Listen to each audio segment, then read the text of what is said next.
નમસ્કાર, પ્રણામ મિત્રો, જય માતાજી, જય શ્રી કૃષ્ણ મિત્રો। આ વાર્તા કાલ્પનિક છે। અહીં દર્શાવવામાં આવેલ વ્યક્તિ, વસ્તુ કે સ્થાન સાથે મારો દૂર દૂર સુધી કોઈ સંબંધ જ નથી। આ વાર્તામાં દર્શાવવામાં આવેલી દરેક ઘટના કાલ્પનિક છે। અહીં કોઈ સમાજ, જાતિ કે ધર્મને ઠેસ પહોંચાડવાનો ઉદ્દેશ નથી। આશા છે કે આપ સૌ વાર્તાને એક મનોરંજન તરીકે સાંભળીને અભિપ્રાય આપશો। ચાલો શરૂ કરીએ આજની વાર્તા। એક સુંદર અને સુખી પરિવાર ભુજ નામના ગુજરાતના એક શહેરમાં વસી રહ્યો હતો। 3 દીકરીઓ અને 1 દીકરા સાથે આ દંપતી ખૂબ જ ખુશ હતું। સૌથી મોટી દીકરી આરોહી અને દીકરો મલ્હાર બંને ટ્વિન્સ હતા। ચારેય ભાઈ બહેન વચ્ચે ખૂબ જ પ્રેમ હતો। દંપતીમાં પત્ની ઘરે બાળકોના ટ્યુશન કરાવતી અને પતિ બેંકમાં જોબ કરતા હતા। જ્યારે પણ આ પરિવારના ઘર પાસેથી પસાર થાઓ ત્યારે એમના ચહેરા પર ખુશી અને મસ્તીનો માહોલ જ વર્તાતો। આ શહેરમાં એક મોટા નામચીન નેતા પણ રહેતા હતા। ચૂંટણીમાં ઘણા વર્ષોથી પોતે વિજયી થયા। ત્યાંના લોકોમાં નેતા ખૂબ જ પ્રચલિત હતા। એ નેતાનો એક દીકરો વિરાટ ખૂબ જ લાલકોટમાં અને મહેલ જેવા ઘરમાં મોટો થઈ રહ્યો હતો। નેતાના ઘરે કોઈ જ વાતની કમી ન હતી। આરોહી એની બહેન સાથે કોલેજથી રિક્ષામાં ઘરે આવી રહી હતી। રિક્ષા સ્ટેશન પાસે ઊભી રહી અને આરોહીએ રિક્ષાવાળાને પૈસા આપ્યા। ત્યાંથી બંને ઘરે જઈ રહ્યા હતા કે અચાનક એક 4 વ્હીલ આવીને એ રિક્ષાને ટક્કર મારીને ચાલી ગઈ। ત્યાં 2 પોલીસ કર્મચારીઓ પણ હતા, પણ કોઈ કંઈ જ ના બોલ્યું। ખુશનસીબે રિક્ષાવાળા ભાઈ ત્યાં બાજુમાં રહેલી હોટલ પર પાણી પીવા ઉતર્યા હતા, જેથી ખાલી રિક્ષાને જ નુકસાન થયું।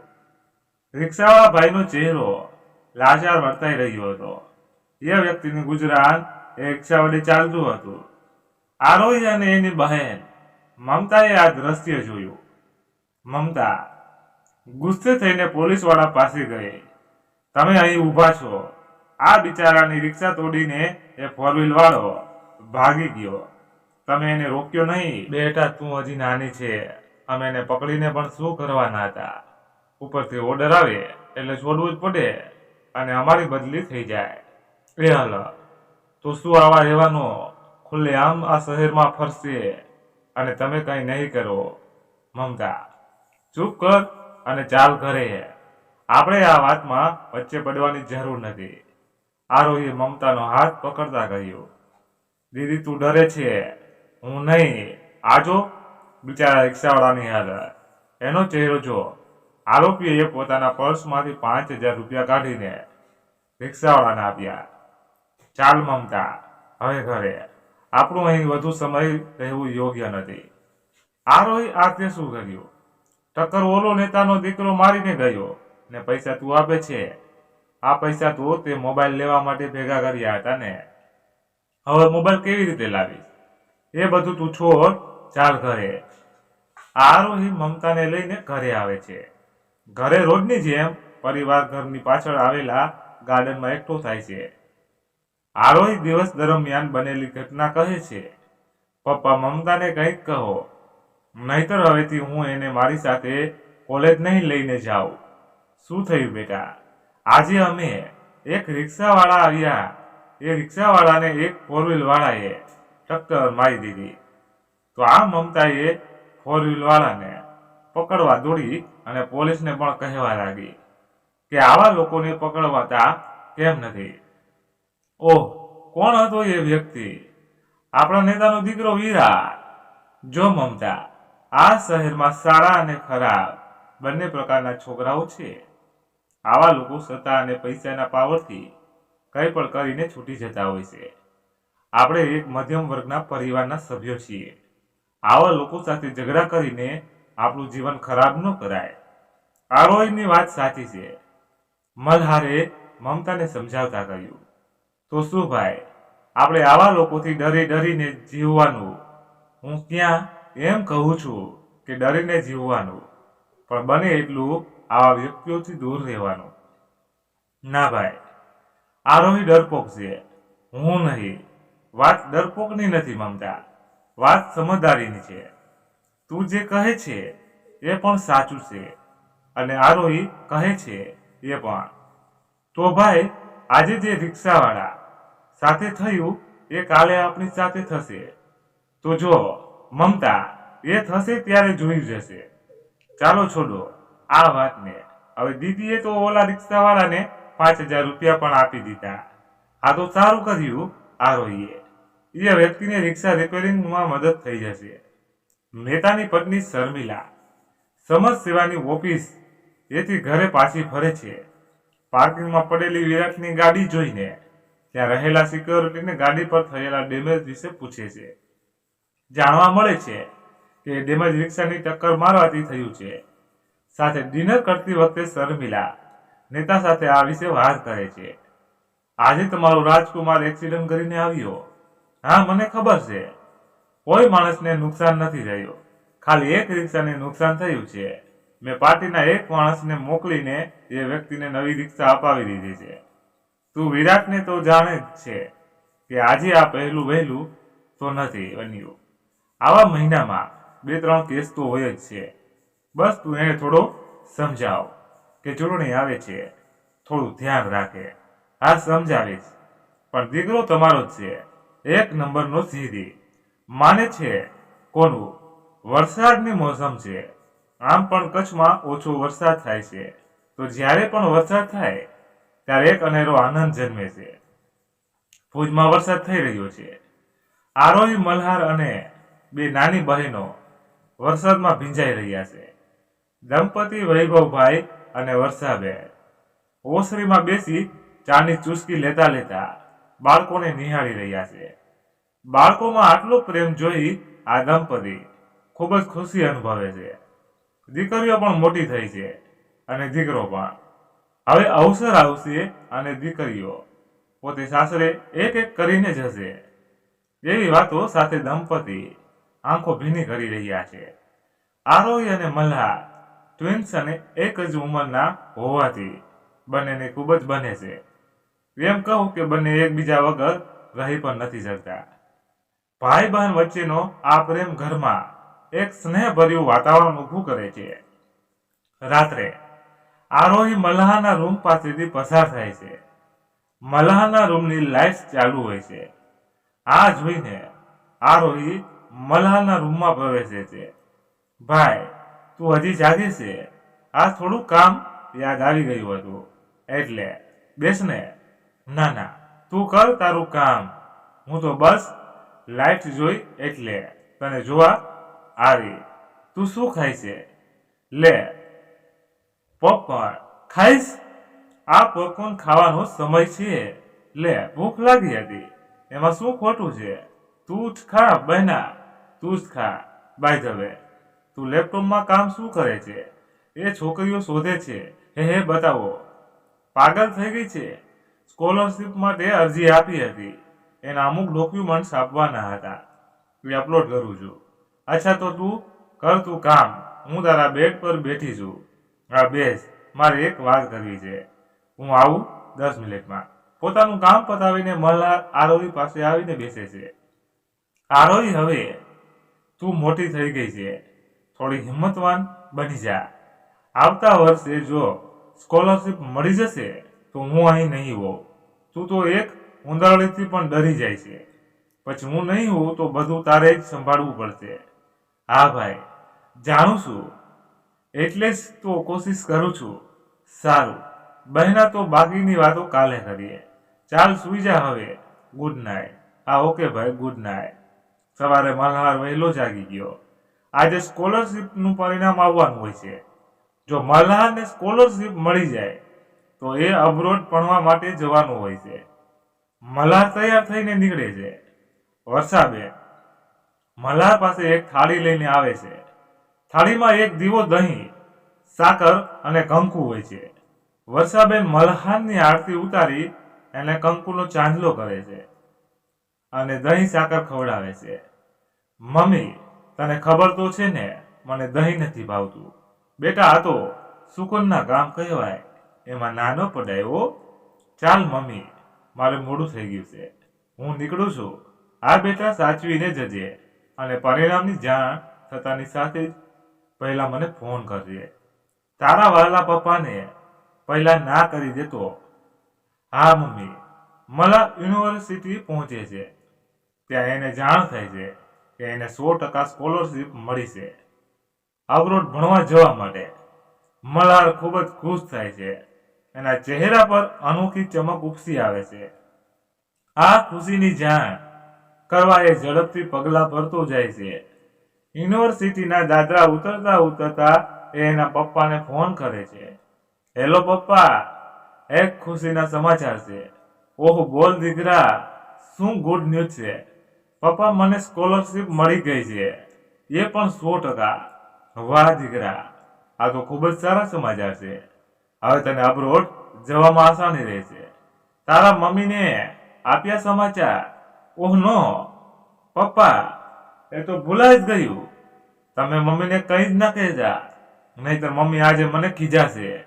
આજે સવારે જ મમ્મી કહેતી હતી કે પહેલા મને સમાચાર આપજે, પછી તારા વહાલા પપ્પાને. હા બેટા, નહીં કહું, તું જ કહી દે. મલ્હાર પપ્પાનો ફોન મૂકીને તરત જ મમ્મીને ફોન કરીને આ સમાચાર આપે છે. વર્ષાબેનની આંખોમાં ખુશીના આંસુની લહેર દોડી જાય છે. દીકરાને અબ્રોડ જવા મળશે અને હવે સારું શિક્ષણ અને જોબ મેળવી શકશે. એ જાણીને મમ્મીનું હૈયું ગદગદ ફૂલી જાય છે. વર્ષાબેન આ સમાચાર તેમની ત્રણેય દીકરીઓને પણ આપે છે. ત્રણેય દીકરીઓ ખૂબ જ ખુશ થાય છે. આરોહીનો તો મલ્હાર લાડકો હોય એટલે એના ચહેરાનું સ્મિત કંઈક અલગ જ તરી આવ્યું. વૈભવભાઈ બેંકથી રજા લઈને દીકરાની આ ખુશી ઉજવવા મીઠાઈ લઈને ઘરે આવે છે. ઘરે વર્ષાબેન પણ આજે ખાસ રસોઈ બનાવે છે. ત્રણેય બહેનો પણ આજે ભાઈની ખુશીમાં સામેલ થવા કોલેજની રજા રાખે છે. ઘરે આજે ઉત્સવ જેવો માહોલ વર્તાય છે. મલ્હાર પણ ઝડપથી ઘરે પહોંચવાનો ઉત્સાહમાં હોય છે. મલ્હાર પાર્કિંગ પાસે આવે છે. પોતાની કાર પાસે જઈને કાર ચાલુ કરે છે. મલ્હારની કારની પાછળ એક ગાડી પડી હોય છે. મલ્હાર 2-3 હોર્ન વગાડે છે, પણ ગાડી ખસતી નથી. મલ્હાર નીચે ઉતરીને એ ગાડી પાસે જાય છે.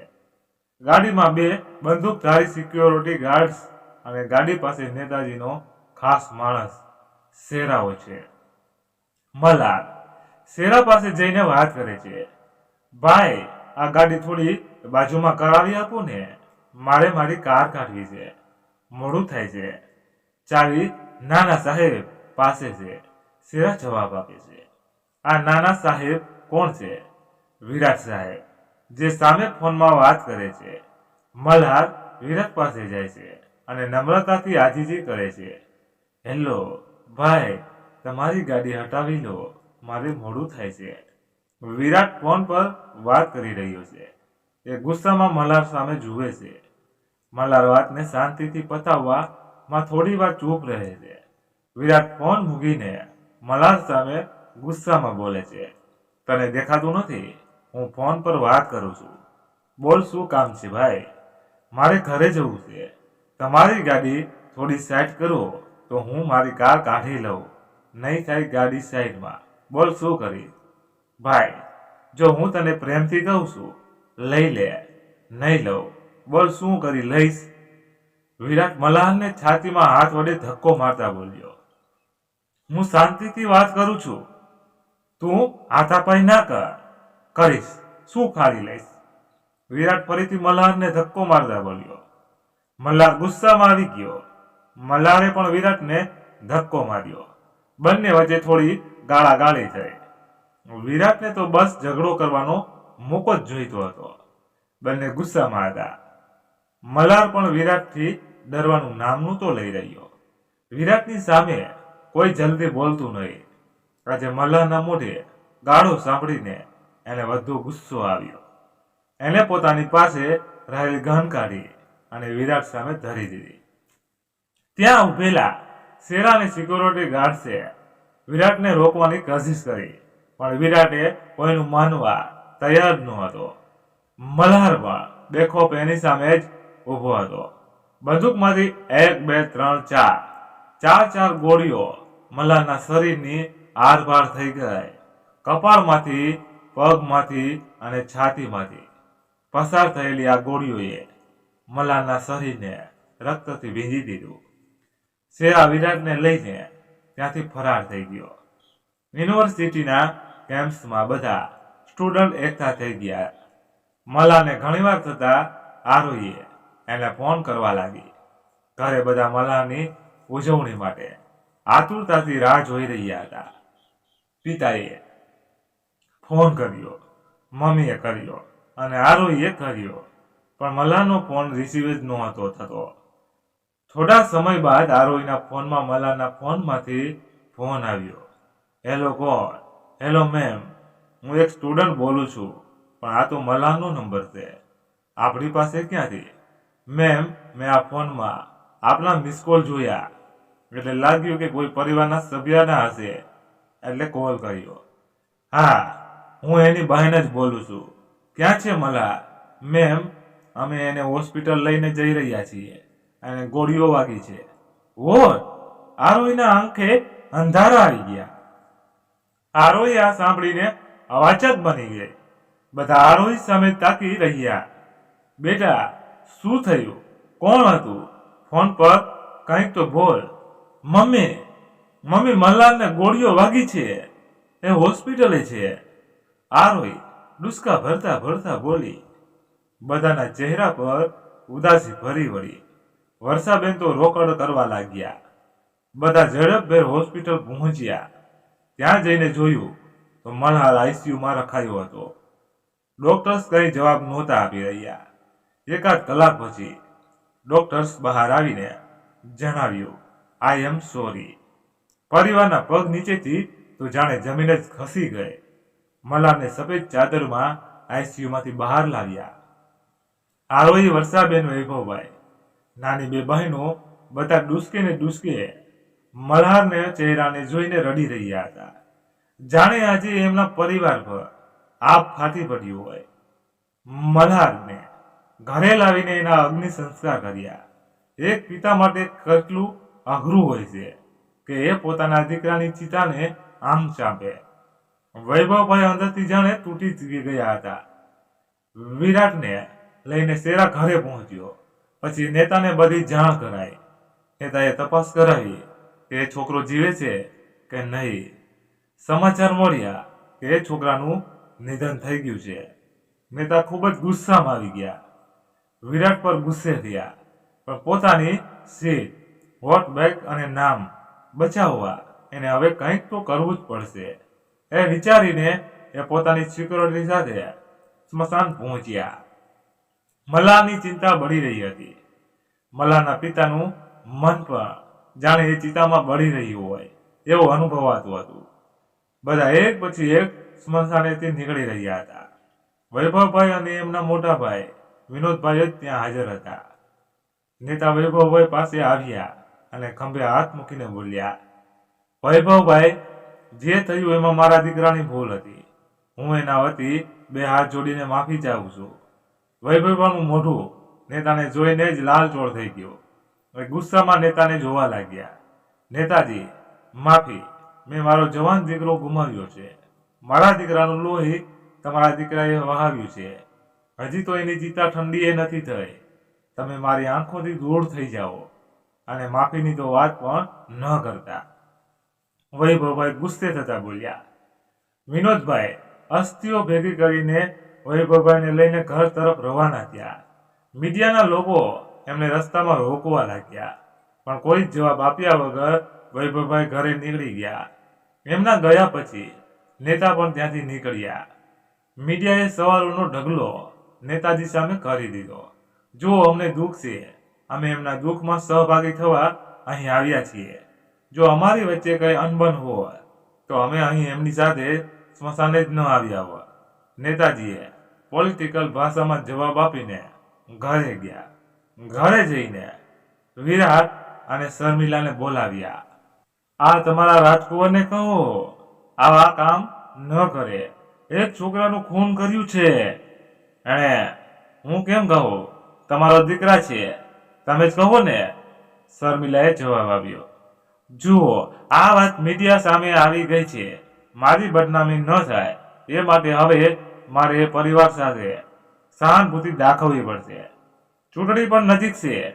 હા, પણ આપણા દીકરાને જેલ થશે તો? હા, થોડા સમય માટે એને મોકલવો પડશે, પછી હું એને છોડાવી લઈ. પણ પાર્ટીના નામ અને ઇજ્જતનો સવાલ છે. હવે આવી કોઈ હરકત ના કરે એનું ધ્યાન રાખજો. ડેડી, હું શું ધ્યાન રાખું? એ ગાળો આપતો હતો, મને તો 4 ગોળી મારી દીધી. મારી સામે કોઈની તાકાત નથી કે બોલે. વિરાટ, તું ચૂપ રહે અને હવે તારે કંટ્રોલ કરવો પડશે. વાત કોર્ટમાં જશે તો કેસ નબળો પડશે. ડેડી, તમારી આ ખુરશી ક્યારે કામ આવશે? તું અહીંથી તારા રૂમમાં જા અને શર્મિલા તું પણ જા. મારી જ કંઈક કરવો રસ્તો વિચારવો પડશે. નેતા અહીં પોતાનું નામ, પાર્ટી સીટને બચાવવાનું શું કરવું, કઈ રીતે પોતાના દીકરાને જેલ થતી રોકવી, એનો પ્લાન ઘડી રહ્યા હતા. જ્યારે મલ્હારનો પરિવાર ગમગીન માહોલમાં ડૂબી ગયો હતો. આરોહીને તો મલ્હારના જવાનો એટલો આઘાત લાગ્યો હતો કે ના તો પાણી પીતી હતી કે કંઈ ખાવાનું નામ લેતી હતી. વર્ષાબેનને જવાન દીકરો ગુમાવવાના આઘાતમાં પોતાનું માનસિક સંતુલન ગુમાવ્યું હતું. કાલ સુધી જે પરિવારમાં ખુશીઓ જ ખુશીઓ હતી, એ પરિવારને અચાનક કોઈની બુરી નજર લાગી ગઈ. રોજ ખુશ અને મસ્તીમાં રહેતો પરિવાર ન જાણે સૂનો વેરાન ઉદાસ બની ગયો. હવે તો એ પરિવારના ઘર પાસેથી પસાર થાવ તો પણ મનમાં એક દુઃખ અનુભવાય એવું વાતાવરણ બની ગયું હતું. આરોહીના ઘરમાં શોકનું વાતાવરણ યથાવત છે. વૈભવભાઈના મનમાં નેતા અને એના દીકરા માટે પૂરો જોશમાં ગુસ્સો છે. અહીં નેતા પણ ટેન્શનમાં છે. પોલીસ નેતાના ઘરે વોરંટ લઈને આવી ચડે છે. નેતાજી, અમારી પાસે વિરાટની ગિરફતારીનો ઓર્ડર છે. ઓહ અચ્છા, તો તમે મારા દીકરાને લઈ જશો એમ? નેતાજી, અમારા હાથમાં નથી. મીડિયા અને ઉપરથી ઘણું પ્રેશર છે. અમારે વિરાટને આજે જ લઈ જવો પડશે. વિરાટ અને શર્મિલા પણ ત્યાં આવી જાય છે. શર્મિલા વિરાટની ગિરફતારી વિશે સાંભળીને ચિંતિત બને છે. મારા દીકરાને કોઈ ક્યાંય નહીં લઈ જાય, તમે અહીંથી ચાલ્યા જાઓ. શર્મિલા પોલીસ કર્મચારીને કહે છે. મેડમ, સમજવાની કોશિશ કરો, અમારા હાથમાં કંઈ નથી. નેતાજીના મગજમાં ષડયંત્ર રચાઈ રહ્યું છે. આ પરિસ્થિતિમાં વિન વિન કન્ડિશન કેવી રીતે કરવી એ એમના મગજમાં ચાલી રહ્યું છે, જેથી ખુરશી પર આંચ ન આવે અને દીકરો પણ બચી જાય. ઘણા વિચાર બાદ નેતાજી બોલ્યા, લઈ જાઓ વિરાટને. આ સાંભળીને શર્મિલા અને વિરાટ અચંબિત થઈ ગયા. નેતાજી, જેના હાથમાં હાલ બધી જ પાવર છે, અને વિરાટને જેલ થતી કેમ ન અટકાવી? આવા અનેક વિચારો વિરાટ અને શર્મિલાના મનમાં દોડવા લાગ્યા. શર્મિલા રોકડ કરવા લાગી. પોલીસ વિરાટને હાથ કડી લગાવીને જેલ લઈ ગઈ. આ શું કર્યું તમે? તમારી પાસે બધો કંટ્રોલ છે, તો વિરાટને જેલ કેમ મોકલ્યો? પોલીસને રોકી કેમ નહીં? શર્મિલા, તું સમજવાની કોશિશ કર. કેસ નબળો છે. મીડિયામાં બધું સામે જ છે કે વિરાટે જે ખૂન કર્યું છે. તું ચિંતા ના કર, હું એને છોડાવી લઈશ. એ જેલમાં છે, તમને ખબર છે. એને એના બેડરૂમ સિવાય નીંદર પણ નથી આવતી. મારો દીકરો કેમની રાત વિતાવશે? શર્મિલા, તું હળવી થા. હું મારા બનતા પ્રયત્નો કરું છું. નેતા પણ પોતાના ખાસ વકીલને બોલાવે છે. વકીલ સાથે વાત કરવાની જાણવા મળે છે કે કેસ ખૂબ જ નબળો છે. જો કોર્ટમાં અપીલ થશે તો હારવાના ચાન્સ છે. પણ નેતાજી ના વકીલ પર રાજ્યના નામચીન વકીલો માના એક છે, એટલે કેસ હારવો એ એમની પણ એક હાર ગણાય. વકીલ પોતાની બધી તાકાત આ કેસમાં લગાવવાની કોશિશ કરે છે. નેતાજી, હું મારી તમામ કોશિશ કરું છું, પણ આ કેસમાં રિસ્ક છે, તો કોઈ તો રસ્તો હશે ને? હશે, પણ એમાં મલ્હારના પરિવારની જરૂર પડશે. એટલે સમજ્યો નહીં? નેતાજી, આપણે મલ્હારના પરિવાર સાથે સમાધાન કરવું પડશે અને માફી પત્ર પણ એમની સહી લેવી પડશે, જેથી આપણે કોર્ટમાં માફી પત્રથી વિરાટને છોડાવી શકીએ. હા વકીલ, જે કરવું હોય તે કરવો, પણ મારા દીકરાને બહાર લાવો. વકીલ માફી પત્ર તૈયારી કરીને મલ્હારના ઘરે જાય છે. દીકરો ગુમાવ્યાનું સુખ અહીં ચાલી જ રહ્યું છે. વકીલ ત્યાં બેસી વૈભવભાઈ અને વર્ષાબેન સાથે વાત કરે છે. જુઓ વૈભવભાઈ, અમે જાણીએ છીએ કે તમે તમારો દીકરો ગુમાવ્યો છે. એ પાછો તો નહીં આવે, પણ તમે નેતાજી સામે લડશો તો તમારું હારવું નક્કી છે. કેમ કે હું મારા ક્લાયન્ટને ક્યારે હારવા નથી દેતો. વકીલ, તું અહીંથી ચૂપચાપ ચાલ્યો જા. મને ગુસ્સો આવે એ પહેલા. તને ખબર નથી, મારા દીકરાનું લોહી એટલું સસ્તું નથી. એને હું માફ કરી દઉં. જુઓ વૈભવભાઈ, એક છોકરો તો ગયો, તમારી 3 દીકરીઓ છે, એ વાત ધ્યાનમાં રાખજો. વિરાટને તો અમે ગમે તેમ કરીને છોડાવી લઈશું, પણ તમારી જિંદગી એના બહાર આવતા જ હરામ થઈ જશે. તું અહીં ધમકી આપવા આવ્યો છે, ચાલ ઊભો થા અને નીકળ અહીંથી. વૈભવભાઈ, અત્યારે તો હું જાઉં છું, પણ ધ્યાન રાખજો, કોર્ટમાં હું રજૂ કરીશ કે તમારી આરોહી અને વિરાટ વચ્ચે ઈલું ચાલતું હતું અને એ વાતની મલ્હારને જાણ થઈ, એટલે એને વિરાટ સાથે ઝઘડો કર્યો અને એ કારણે આ ઘટના બની. વકીલ, હવે તું જાય છે કે ધક્કા મારીને કાઢું? વકીલ ત્યાંથી ગયો. અહીં જેલમાં વિરાટ તલપાપડ કરી રહ્યો હતો કે એના પિતા ક્યારે છોડાવશે. વકીલે નેતાને જાણ કરી કે હાલ તો મલ્હારનો પરિવાર માનવા તૈયાર નથી. નેતાએ શર્મિલાને બોલાવીને વાત કરી કે આપણે બંને વૈભવભાઈ પાસે જઈશું અને પ્રેમથી સમજાવવાની કોશિશ કરીશું. રાત્રે ઘરના ગાર્ડન બાળકડ એ વૈભવભાઈ અને વર્ષાબેન બેઠા બેઠા વાતો કરી રહ્યા હતા. વર્ષા, વકીલ સાચું કહી ગયું હોય એવું નથી લાગતું. વૈભવ, તમે આ બોલો છો? તમે મલ્હારના હક માટે લડવાની ના પાડો છો? વર્ષા, હું ના નથી પાડતો, પણ નેતા જેવા પૈસા અને સત્તાના પાવરવાળા વ્યક્તિઓનો સામનો આપણે કેવી રીતે કરશું? આખી જિંદગી જે કમાવ્યું છે એ દીકરીઓના લગ્નની જગ્યાએ કોર્ટમાં કચેરીમાં ખર્ચાઈ જશે. મલ્હારના ગયાનું દુઃખ છે. નેતા અને એના કપૂત દીકરાને હું ક્યારેય માફ નહીં કરું. પણ તું જ કહે, આપણે 3 દીકરીઓ છે, કોલેજે એકલા આવવા જવું, કોઈ કારણસર એ લોકો એમની પર કઈ કરશે તો આપણે શું કરીશું? મેં મલ્હાર ગુમાવ્યો છે, મારા બીજા સંતાનો નથી ગુમાવવા. વૈભવ, વાત તો સાચી છે, પણ મલ્હાર આપણને આ વાત માટે માફ કરશે? શું એની આત્માને શાંતિ મળશે? ના, મલ્હારને તો આપણે ગુનેગાર બનાવીશું કે એ દીકરાના હક માટે આપણે કંઈ જ ના કર્યું.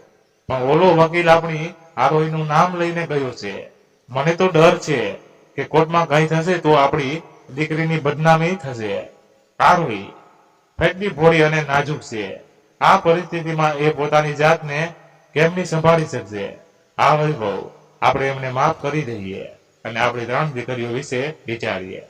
આરોહી બારણે ઊભી મમ્મી પપ્પાની આ વાતો સાંભળી રહી અને આંખોથી ટપ ટપ આંસુડાની ધારો વહાવી રહી હતી. પોતાની ડરપોક અને દીકરીની જાતના કારણે ભાઈની મોતનો બદલો લેવાનું મમ્મી પપ્પા ટાળે છે. એને ખૂબ જ હઠ કરે છે. પોતાની જાતને બહાદુર બનાવવાનો એ મનમાં ઈરાદો કરે છે. નેતા અને શર્માલાજી આરોહીના ઘરે આવે છે. મગરમચ્છના આંસુ આવે છે. વૈભવભાઈ અને વર્ષાબેન આ જાણે છે કે આ બધો ઢોંગ રચાઈ રહ્યો છે. વૈભવભાઈ નેતા સામે જોઈને બોલી ઉઠે છે, અમે માફી પત્ર પર સહી કરવા તૈયાર છીએ, તમે વકીલને મોકલી આપો. આ સાંભળી નેતા મનમાં ને મનમાં ખુશ થાય છે. એમને લાગે છે કે એમના મગરમચ્છના આંસુ કામ કરી ગયા. ત્યાં જ આરોહી ચડી આવે છે. કોઈ સહી નહીં થાય. તમારા દીકરાએ મારા ભાઈની હત્યા કરી છે. હું એને ન્યાય અપાવીને જ રહીશ. તમારે જે કરવું હોય એ કરી લેજો. આરોહી બેટા, આ શું બોલી? તું અંદર જા. વૈભવભાઈ આરોહીને રોકતા બોલે છે, પપ્પા, કોઈ માફી પત્ર પર સહી નહીં થાય અને સહી કરવી હશે તો મારું મર્યું મોઢું જોશે. આરોહી આટલું કહીને ત્યાંથી ચાલી જાય છે. નેતાના મનમાં જે ખુશી હતી એ ફરીથી ટેન્શનમાં પરિણમે છે. નેતા અને શર્મિલા ત્યાંથી જાય છે. એમને લાગે છે બધું જ બરાબર હતું ને અચાનક આ છોકરીએ બાજી ફેરવી નાખી. હવે એ વૈભવભાઈને મનાવવા કે દબાણ વધારવાનો બીજો પ્લાન વિચારે છે. અહીં વૈભવભાઈ આરોહી પર ગુસ્સે કરતા બોલે છે, બેટા, આ તે શું કર્યું? મેં જે કર્યું છે એ સાચું જ કર્યું છે. પપ્પા, કાલે મેં તમારી ને મમ્મીની બધી વાતો સાંભળી હતી. મારા કારણે તમે ભાઈના ખૂનીને માફ કરી દો એ યોગ્ય નથી. પપ્પા અને મમ્મી, તમારે ડરવાની કોઈ જ જરૂર નથી. એમની તાકાત હોય એ કરવા દો. કોર્ટમાં મારી ઇજ્જત ઉછાળવી હોય તો ઉછાળવા દો, પણ હું મારા ભાઈને ન્યાય અપાવીને જ રહીશ. અહીં જેલમાં વિરાટ હેરાન પરેશાન છે. એના પિતા હજી એને છોડવાનો કોઈ બંદોબસ્ત કેમ નથી કરતા? એ વાતને લઈને એ તડફડિયા મારી રહ્યો છે. એને મળવા એનો નાનપણનો મિત્ર અજય આવે છે. અજય, મારા બાપને સમજાવને, 2 દિવસથી અહીં છું, કંઈક કરે. વિરાટ, શાંતિ રાખ, અંકલ કોશિશ કરે છે, માફી પત્ર પર સહી કરાવવાની છે. એમ રિક્વેસ્ટથી કઈ નહીં થાય. બંદૂક લઈને જાઓ અને કાન પટ્ટી પર રાખો. ના શું સહી કરે? વિરાટ કુલ ડાઉન, વાત વધુ બગડી એવું નથી કરવું, બધું શાંતિથી પતાવવું છે. સહી કરી જ દે, પણ અચાનક મલ્હારની બહેન આવી ગઈ છે. ઓહો, એની બહેન શું કર્યું? એ એવું કહે છે કે તને સજા અપાવશે. ઓહો, એની બહેન બહાદુર લાગે છે. મળાવતું મને, તું શું કરીશ મળીને? વિરાટ સામે કોઈ છોકરી નજર ઊંચી કરીને જોતી નથી, તો આની હિંમત જોવી પડશે.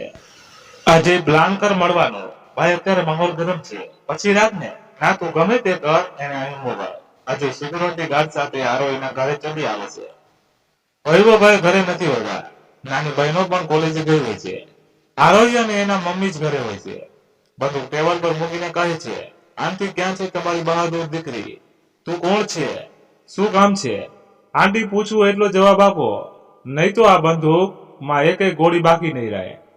વર્ષાબેન ડરતા ડરતા આરોહીને બોલાવે છે. આરોહી નિડર બનીને અજય સામે ઊભી રહે છે. કોણ છે તું? આ રીતે મારા ઘરમાં કેમ ઘૂસી આવ્યો છે? ઓ મેડમ, અવાજ નીચે. વિરાટને મળવા જવાનું છે તમારે. હું કેમ એને મળું?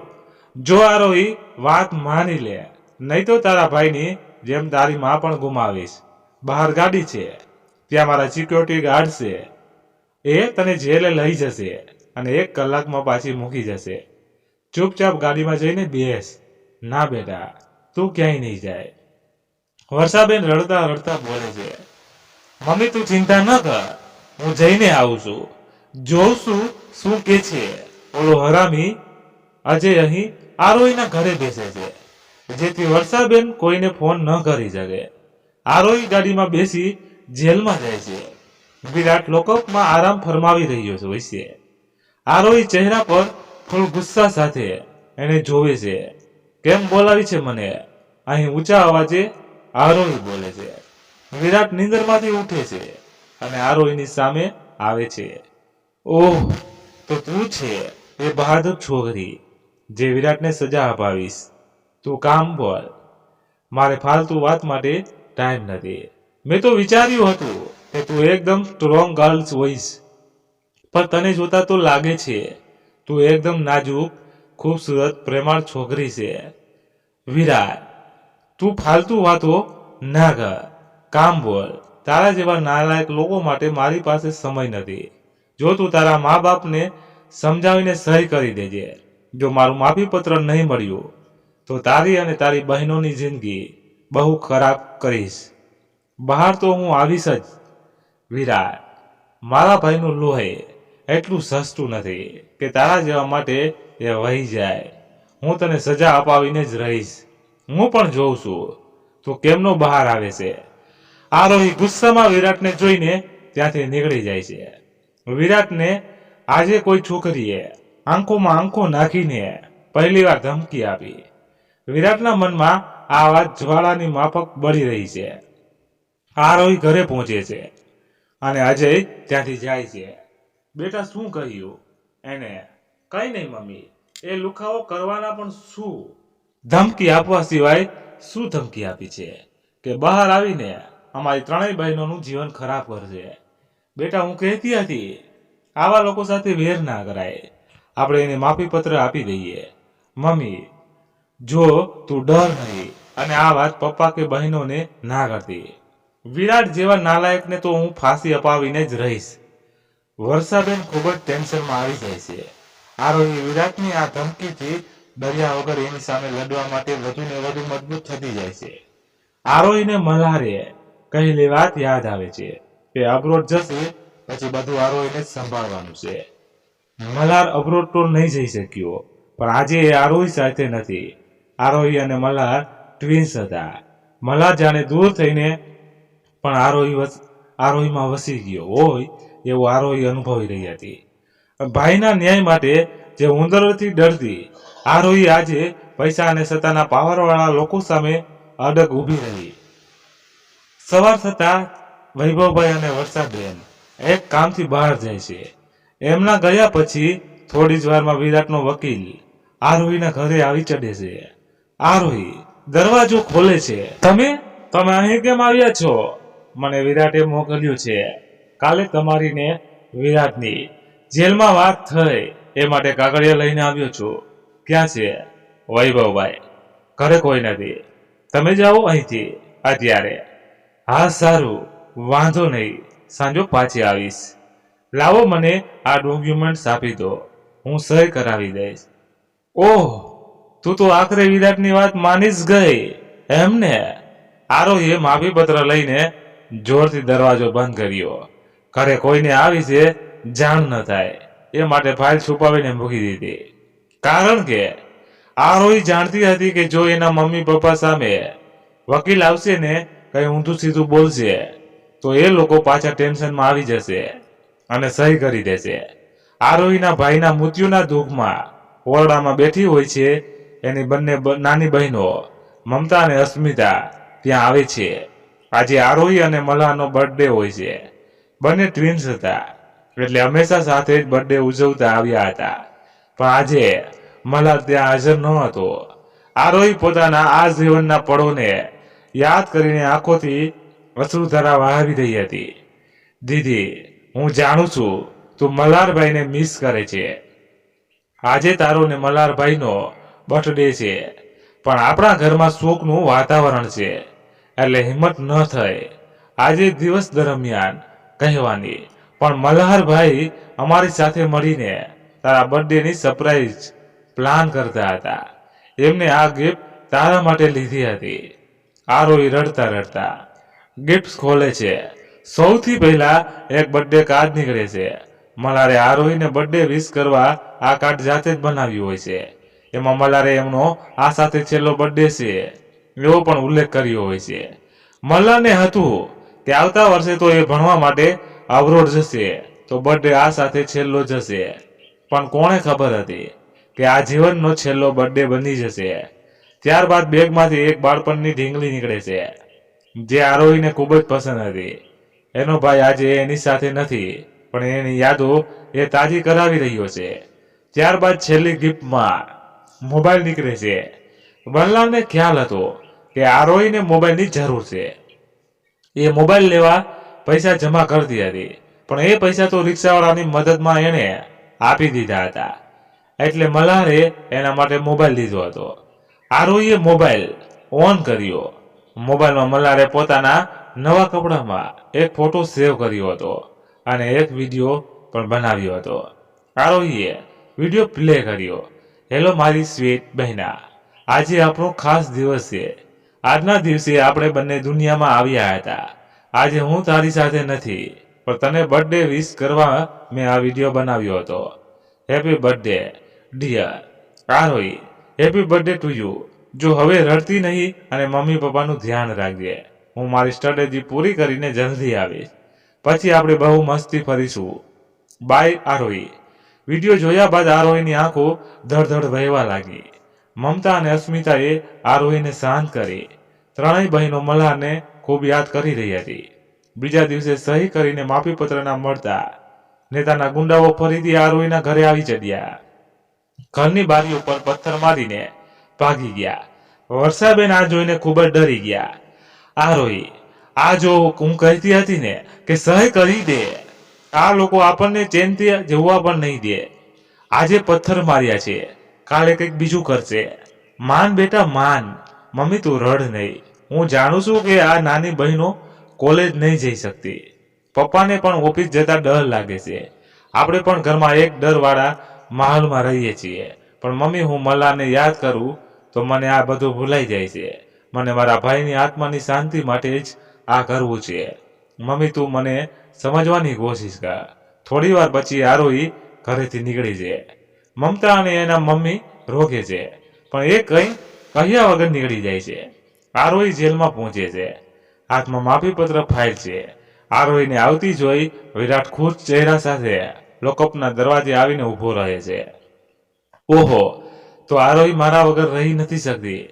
આવી ગઈ મળવા. વિરાટ, તારા જેવા લુખાઓને હું થૂકતી પણ નથી. તો અહીં શું કામ આવી છે? માફીપત્ર આપવા. આ લાવી છું તારું માફીપત્ર, પણ સહી કરીને નહીં, તારા મોઢા પર ફેંકવા. આરોહી માની જા, પરિણામ સારું નહીં આવે. તારે અને તારા બાપે જે ઉખાડવું હોય ને એ ઉખાડી લેજો. માફીપત્ર તો મારા જીવતા સહી નહીં જ થાય. આરોહી માફી પત્રના ટુકડા કરીને વિરાટના મોઢા પર મારીને પછી જાય છે. વિરાટનો ગુસ્સો દિવસે ને દિવસે વધતો જાય છે. વિરાટ એના પિતા માતા અજય બધા પર ગુસ્સો કરે છે. કેમ કોઈ એને છોડાવતા નથી એ વિચારી એ પાગલ થઈ રહ્યો હોય છે.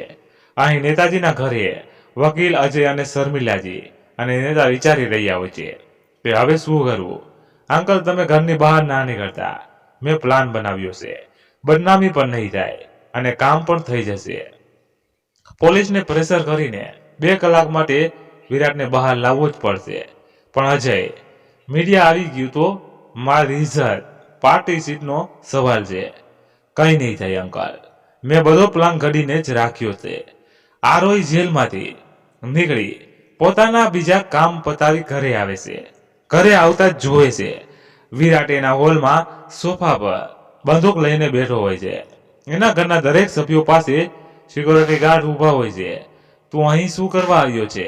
ઓ મેડમ, અવાજ નીચે. તું મેને કહીને ગઈ હતી ને કે સજા અપાવીશ, જેલમાંથી બહાર નહીં નીકળવા દે. લે આવી ગયો તારી સામે. બોલ, શું થયું તારી ધમકીનું? મારા ઘરમાંથી નીકળી જા.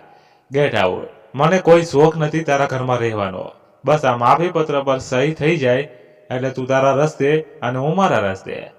માફી પત્ર તો સહી આજે નહીં થાય ને કાલે પણ નહીં થાય. વિરાટ ગુસ્સામાં આવીને આરોહીને પકડી લેશે. એના માથા પર બંદૂક મૂકી દેશે. આરોહીના મમ્મી ડરીને વચ્ચે આવી જાય છે.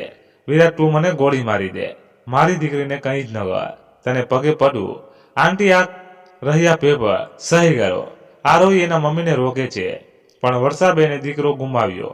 હવે એ દીકરી ગુમાવવાના ડરમાં સહી કરી દેશે. વિરાટની આ હરકતથી વૈભવભાઈને હાર્ટ એટેક આવે છે. વિરાટ માફીપત્ર લઈને ત્યાંથી નીકળી જાય છે. આરોહી અને એના પરિવારવાળા પર વૈભવભાઈને હોસ્પિટલ લઈ જાય છે. ડોક્ટરના કહેવા પ્રમાણે એમને પેરાલિસનો એટેક આવ્યો હોય છે. એમને હોસ્પિટલમાં આઈસીયુમાં રાખવામાં આવે છે. આરોહી અવાચક બની જાય છે. હોસ્પિટલની લોબીમાં ચાલતા ટીવી પર ન્યૂઝમાં વિરાટને જેલમાંથી છૂટો કરવાના ન્યૂઝ ચાલે છે. ફૂલહાર પહેરીને એ નેતા સાથે ઘરે જઈ રહ્યો હોય છે. નેતા અને એની પત્ની હોસ્પિટલ આવે છે. મીડિયા ત્યાં એમને રોકે છે.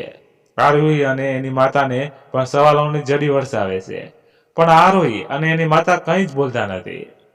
નેતા મીડિયાના સવાલોનો જવાબ આપતા કહે છે, જુઓ, આમ આ લોકોને પ્રશ્નો કરીને હેરાન ન કરો.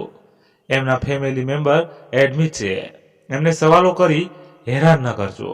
હું તો વૈભવભાઈ અને એમના પરિવારથી ખૂબ જ ખુશ છું. એમણે મારા દીકરાને માફ કર્યો. અમે એમને પ્રેમથી આજીજી કરી હતી અને એ લોકોએ અમને માફી આપી. અમે એમના ઋણી છીએ. આરોહી અને વર્ષાબેન નેતાના આ જૂઠાણાને સાંભળી રહ્યા હતા, પણ કંઈ જ પ્રભાવિત આપ્યા વગર ત્યાંથી નીકળી ગયા. 2 દિવસ પછી ડોક્ટર વૈભવભાઈને તપાસવા આવ્યા. આરોહીએ રિપોર્ટ બતાવ્યા. બેટા, બધું નોર્મલ જ છે. આપણે આજે જ વૈભવભાઈને રજા આપી દઈશું, પણ એ હવે થોડા મહિનાઓ સુધી ચાલી નહીં શકે અને જમણો હાથ પણ ઊંચો નહીં કરી શકે. આપ સૌએ કાળજી રાખવી પડશે. હા ડોક્ટર, વાંધો નહીં, અમે કાળજી રાખીશું જ્યાં સુધી વેલ જશે. ઓકે બેટા, તો તમે ડિસ્ચાર્જની ફોર્માલિટી કરી દો એટલે રજા મળી જાય. હા ડોક્ટર સાહેબ, અને પૈસા થયા? બેટા, આમનું તો બધું જ પેમેન્ટ ક્લિયર છે. હે વોટ કોને આપ્યા પૈસા? દાદાએ નામ ગુપ્ત રાખ્યું છે. હું એમની દીકરી છું. અમે કોની દયા નીચે દબાયા છીએ મારે જાણવું છે. નેતાજીએ કાલે રાત્રે જ પેમેન્ટ કર્યું. આરોહી આટલું સાંભળી ભડકી બળી ગઈ. એ પિતાની ડિસ્ચાર્જ અપાવીને ઘરે ગઈ. ત્યાંથી ગુસ્સામાં નેતાની પાર્ટી ઓફિસને પહોંચી. દરવાજે સિક્યોરિટીએ રોકી. નેતાએ આરોહીને આવતા જોઈ અને સિક્યોરિટીને કહ્યું, આવવા દો એને અંદર. ઓફિસમાં વિરાટ, શર્મિલા અને નેતા બેઠા હતા. આવો બેટા, મળી ગઈ તારા પિતાને રજા. આ મળી ગઈ, પણ અમે તમારા જેવા ખૂનીના પૈસાનું દાન નથી લેવા માંગતા. એટલે આ રહ્યો તમારા પૈસાનો ઝેર. અમારી પર દયા કરવાની. આરોહી, અવાજ નીચે કરીને વાત કર. તને ખબર નથી તું કોની સાથે વાત કરે છે? હું મારા પૂરા હોશમાં છું. મને ખબર છે હું અહીં એક નેતા સાથે વાત કરું છું, જે પોતાની પૈસાથી હવા કરીને, પાવર બતાવીને કોઈને પણ ને ધમકાવીને વાત કરે છે. છોકરી બહુ ના બોલ, બહુ શું, હે લોકોને સત્તાનો ફાયદો ઉઠાવીને હરાવી દો, એમાં કોઈ ધાડ નહીં, મારી લીધી. મજા તો ત્યારે આવે જ્યારે કોઈને સત્તાના પાવરના ઉપયોગ વગર હરાવો. સમજ્યા? વિરાટ આ સાંભળીને અવાચક બની જાય છે. નેતા પણ જીવનમાં કોઈ પહેલી વાર આવી છોકરી મળી હશે જે નીડર એની સામે એની ઓકાત બતાવીને ચાલી ગઈ. આરોહી ઘરે આવે છે. એના મમ્મી સાથે એ ખૂબ જ નારાજ છે. એના મમ્મીએ માફીપત્ર પર સહી કરી એ વાતને લઈને એ કોઈ સાથે ઘરમાં વાત પણ નથી કરતી. 2 દિવસ આમ જ ચાલ્યા જાય. બાદ મમતા આરોહીને સમજાવે છે, જો આરોહી, મમ્મીએ જે કર્યું એ તારા જીવન ખાતર કર્યું. એ ડરી ગઈ હતી કે મલ્હાર સાથે થયું એ તારી સાથે થશે, તો એટલે સહી કરી નાખી.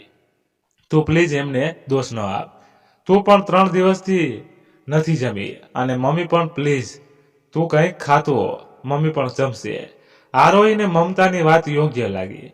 એ રસોડામાં જઈને જમવાની થાળી બનાવી. એના મમ્મીના ઓરડામાં ગઈ. વર્ષાબેન આરોહીને જોઈને રડી પડ્યા.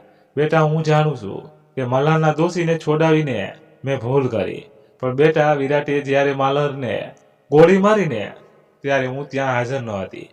નહીં તો મારા દીકરાના ભાગની ગોળી હું ખાઈ લે. પણ જ્યારે એને તારા હાથે બંદૂક મૂકી ત્યારે હું સામે હતી. બેટા, તું જ કે કઈ માં હશે જે પોતાના બાળકની સામે મોત થતા જોવે? મને માફ કરી દે દીકરી. હા મમ્મી, જે થયું એમાં તારી ભૂલ નથી. બસ મને તો મલ્હારનો ગુનેગાર ખુલ્લેઆમ ફરે છે એ અફસોસ છે. ચાલ જમી લે અને રડ નહીં. આરોહી અને વર્ષાબેન 3 દિવસ પછી એકબીજાના મોઢામાં કોળિયા આપીને જમાડે છે. આરોહી પોતાના ભાઈના ખૂનીને આઝાદ જોઈ આઘાત અનુભવી રહી છે. વર્ષાબેનને પણ જે કર્યું એનો અફસોસ છે, પણ પરિસ્થિતિ સામે બંને વંચિત હતા. શું કરવું એને કોઈ સમજ ન હતી. વૈભવભાઈ પેરાલિસને અટેકના કારણે જાતે હરીફરી પણ નથી શકતા. વર્ષાબેન સતત એમની કાળજી રાખી રહ્યા છે. મલ્હાર પણ હવે નથી રહ્યો. ઘરમાં પૈસાની તંગી વર્તાઈ રહી છે. કાળજી રાખવા ખૂબ જ વ્યસ્ત રહે છે. એક દિવસ સવારે આરોહી હોસ્પિટલ જતી હોય છે. વિરાટ આરોહીને જોઈને ગાડી એની સામે ઊભી કરીને ગન લઈને નીચે ઉતરે છે. તું મારાથી ડરતી કેમ નથી? તારું મને આ રીતે રસ્તા વચ્ચે રોકાવાનું કારણ? હું રાડ બૂમ કરીશ તો લોકો ભેગા થઈ જશે. અહીંથી જતો રહે. તું મારાથી ડરતી કેમ નથી? અત્યાર સુધી એવું બન્યું નથી કે કોઈ વિરાટ સામે આંખોમાં આંખ નાખીને વાત કરે. વિરાટ, હું તારાથી શું કામે ડરું? તું કરી પણ શું લઈશ? હું તારો જીવ લઈ શકું છું. તું બીજું કરી પણ શું શકવાનો? તમારા જેવોને કોઈને માર્યા સિવાય બીજું આવડે પણ શું છે? ક્યારેક બંદૂક ઘરે મૂકીને બહાર નીકળજે તો સાચો મર્દ કહેવાય. તારી હેસિયત પણ નથી એ કરવાની. તું એવું વિચારીશ તો પણ ડરી જઈશ. વિરાટને આરોહીની આ વાત કાંટાની જેમ લાગી ગઈ. વિરાટ ઘરે આવ્યો. નેતા પાસે જઈને બંદૂક આપી દીધી.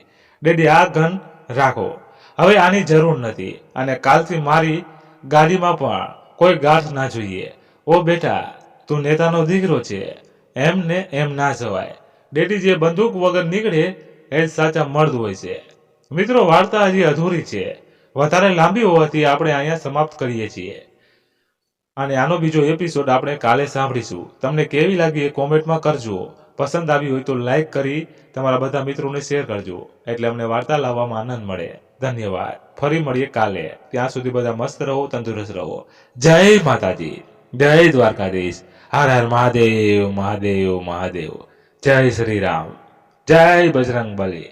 અને હા મિત્રો, કાલે હવે આ કહાની શું વળાંક લેશે એ ખરેખર જોવાનું છે. મલ્હારને ન્યાય મળશે કે વિરાટ જીતી જશે, એક નિદાનો દીકરો જીતશે કે ગરીબ પરિવારની દીકરી, તે આપણે આવતા ભાગમાં જોઈશું. બહુ જોરદાર ટક્કર થવાની છે. બહુ મજો પડશે.